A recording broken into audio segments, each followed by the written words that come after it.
Khalaqal insana min tin. Allah jadikan manusia dari tanah. Wa khalaqal jan min nar. Dan Allah menciptakan jin itu dari api. Jadi kalau makhluk yang hidup di dunia ini yang bersaing dengan kita itu jin. Bersaing maksudnya begini, dunia ini dibagi dua. Yang alamul mulki wa syahada, alam yang nyata itu kita punya. Kita khalifahnya. Sedangkan alamul ghaib wal mukasyafah, alam yang tidak kelihatan, itu bagiannya jin. Kita sama-sama numpang di sini, di dunia ini. Walakum fiha mustaqarrun ila ajalim musamma. Kamu itu di dunia ini hidup, termasuk iblis dan setan, sampai waktu yang ditentukan, yaitu hari kiamat. Oleh karena itu, kalau soal tua mereka lebih duluan jin diciptakan di dunia ini daripada kita manusia. Jadi, tapi kita khalifah. Jadi kalau kita memerlukan satu tempat, misalnya ini ada hutan, kita mau buka ini hutan, kita tebas, ya jinnya yang harus pindah dari situ, atau dia yang ngalah, tinggal bersama dengan kita, numpang sama kita. Begitu. Jadi nggak bisa dia marah terus kita zalimi oleh jin itu, nggak bisa, karena kita khalifah. Cuman ada adabnya. Kita ya adabnya itu jaga yang diajar-ajarkan Nabi. Misalnya masuk itu memberikan salam, assalamualaikum warahmatullahi wabarakatuh, sebab ada makhluk lain. Kita kalau mau buang air kecil jangan di lobang-lobang, karena ada jangkrik, ada binatang, dan ada jin. Itu lobang-lobang itu tempat jin tinggal. Kita kencingi dia marah, bengkak kita, atau dipukul sama dia. Kemudian buang air panas, jangan kau asal-asal mencurahkan. Kita keluar, kita ambil air panas, kita misalnya mengulitin ayam, rendam air panas, terus air panasnya dibuang lewat jendela gitu. Jinnya lagi lewat, kena dia marah, kita dibales sama dia. Oleh karena itu membuang air panas itu pun di tempat yang khusus, misalnya di selokan atau di mana yang sudah kita sediakan untuk membuang, sehingga jin juga tahu itu tempat membuang, ya dia nggak di situ. Jadi memang betul-betul harus menjaganya. Dan tidak perlu takut karena kita khalifahnya, asal kita beradab. Sampai dalam satu hadis Bukhari, Rasulullah menceritakan, jika kamu masuk rumahmu, tiba-tiba ada ular di dalam rumah, jangan bunuh. Jangan bunuh ular itu, ajak bicara dulu. Hai ular, kalau kamu ular, nanti saya bunuh. Tapi kalau kamu jin, keluar kamu dari rumah saya. Kalau dia keluar, jangan bunuh, itu jin. Atau kita jumpa lipan atau apa di rumah kita ada lipan, kita jangan bunuh, kita lipan, kau keluar. Kalau kamu tidak keluar nanti kau saya bunuh. Kalau dia keluar jangan bunuh, itu jin. Ular pun begitu, kamu keluar, kalau kamu nggak keluar saya bunuh, dia angkatnya kepalanya, berarti dia ular, kita boleh bunuh. Tapi kalau dia pergi jangan bunuh, itu jin. Kalau kita bunuh, keluarganya akan minta kisos, kita akan dihukum bunuh juga oleh keluarga jin. Oleh karena itu, kenapa sih jin dan lipan itu ada di rumah kita siang hari? Karena jin itu dia punya hak di malam hari. Maghrib itu hak dia cari nafkah. Subuh dia pulang. Sementara kita, waja'alna an-nahara ma'asha. Siang itu hak kita untuk cari nafkah. Habis subuh kita cari nafkah, maghrib kita pulang. Kalau malam, waja'alna laila subata. Malam itu untuk istirahat, untuk tidur, untuk kita. Bagi mereka terbalik. Malam itu untuk cari nafkah, siang untuk tidur. Jadi bagi Allah itu dua. Nah, kalau kita ini, kalau jin itu subuh dia pulang, kesiangan, ya dia sebelum sampai rumahnya dia nyamar. Jadi ular atau jadi lipan. Dia tinggal di rumah kita, menunggu malam untuk dia pergi lagi. Ya, kita bunuh, keluarganya menuntut sama kita. Sedemikian tentang makhluk-makhluk ini ditulis oleh Allah dan Rasulnya menceritakan. Ada surah Al-Jin khusus untuk cerita jin. Kemudian tentang jin ini juga ditanya kepada Rasulullah oleh sahabat. Jin itu makannya apa ya Rasul? Kalau jin Islam, dia makannya tulang-tulang yang disembelih oleh orang Islam. Jadi kita misalnya motong kambing, motong sapi, kita makan. Nah tulangnya itu kita buang, sama dia diambil. Begitu dia ambil tulang yang kita buang itu, tumbuh daging baru khusus untuk jin. Kita nggak bisa lagi makan, nggak nampak pun kita itu. Dia makan.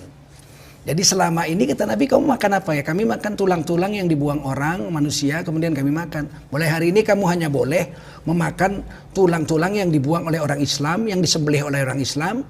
Kemudian kamu makan daging yang tumbuh dari tulang-tulang yang disembelih orang Islam, itu halal bagi kamu karena kamu jin Islam. Kalau jin kafir dia makan ulat-ulat, dia makan tulang-tulang dari tulang apa aja, tulang babi, tulang-tulang yang nggak disembelih juga mereka makan. Tapi kalau orang Islam, jin Islam tidak boleh. Nah, jadi kalau kita punya tulang-tulang udah siap makan, makanya jangan dibuang ke tempat najis. Sebab jin-jin akan ambil itu untuk makan dia yang Islam-Islam. Dan kita berpahala itu untuk mereka itu. Kita diberi pahala oleh Allah SWT. Karena Nabi mengajarkan seperti itu. Nah, hari ini kita nggak ngerti, kita buang-buang aja. Makanya kalau dulu guru saya bilang, kalau habis hari raya Idul Adha itu kan banyak tulang-tulang kita ya dapat daging korban. Udah dimakan, kumpulin tulang-tulang itu, masukkan dalam peti, digembok, petinya digembok, simpan dalam kamar, matiin lampu, malam bunyi dia kurtuk. Loh, ngapain tuh? Ya jin makan. Oh, ini makanan dia itu disediakan oleh Allah dan diceritakan oleh Rasulullah Sallallahu Alaihi Wasallam. Saya ingin tambahkan ini agak menarik cerita jin ini. Ada satu orang sahabat Nabi diculik jin, hilang sekitar 8 tahun. Baru kembali di zaman Umar bin Khattab radhiyallahu anhu. Jadi ditanyalah oleh Sayyidina Umar, kamu kemana selama ini? Saya diculik jin, terus dipenjara oleh jin. Tapi jin yang menculik saya jin kafir. Kemudian setelah sekian tahun tiba-tiba terjadi perang antara jin. Dan ternyata jin yang memenjara saya itu kalah perang, kemudian melarikan diri, kampungnya ditinggalkan. Nah jin yang menyerbu itu lihat saya di penjara, dibuka penjara saya, dia bilang, loh kamu manusia? Iya, saya manusia saya. Loh ini kan bangsa jin, lah saya di penjara sama jin yang punya kampung ini. Oh rupanya jin yang menang perang ini jin Islam. Maka dia bilang, kamu mau tinggal sama saya, sama kami, jadi keluarga jin, kami bolehkan. Karena kamu Islam, kami Islam, kita bersaudara. Tapi kalau kamu mau pulang kepada kampung halamanmu di Madinah, ya kami pulangkan ke Madinah. Dia bilang, kalau suruh pilih pulang, ya saya pulang ke kampung saya lah, jumpa anak istri saya. Maka kemudian laki-laki ini dipulangkanlah ke Madinah, jumpalah Umar bin Khattab. Dan dia sering cerita-cerita tentang kehidupan dia bersama jin. Cerita-cerita yang tidak pernah didengar oleh manusia. Nah, nama sahabat ini adalah Khurafat radhiyallahu anhu. Khurafat radhiyallahu anhu. Kita sering mendengarkan TBC, tahyul bid'ah khurafat. Sehingga kita benci, khurafat. Seolah-olah khurafat itu satu hal yang najis, yang musyrik. Tahyul kita nggak boleh percaya dengan tahyul. Bid'ah kita juga nggak boleh melakukan bid'ah yang diharamkan oleh Allah dan Rasulnya. Tapi khurafat, apa salahnya khurafat? Beliau seorang sahabat Nabi, Khurafat radhiyallahu anhu, orang yang diridhoi Allah. Kisah-kisah yang diceritakan itu kisah dari seorang radhiyallahu anhu, bukan pembohong. Nah, walaupun kita nggak pernah dengar, aneh-aneh.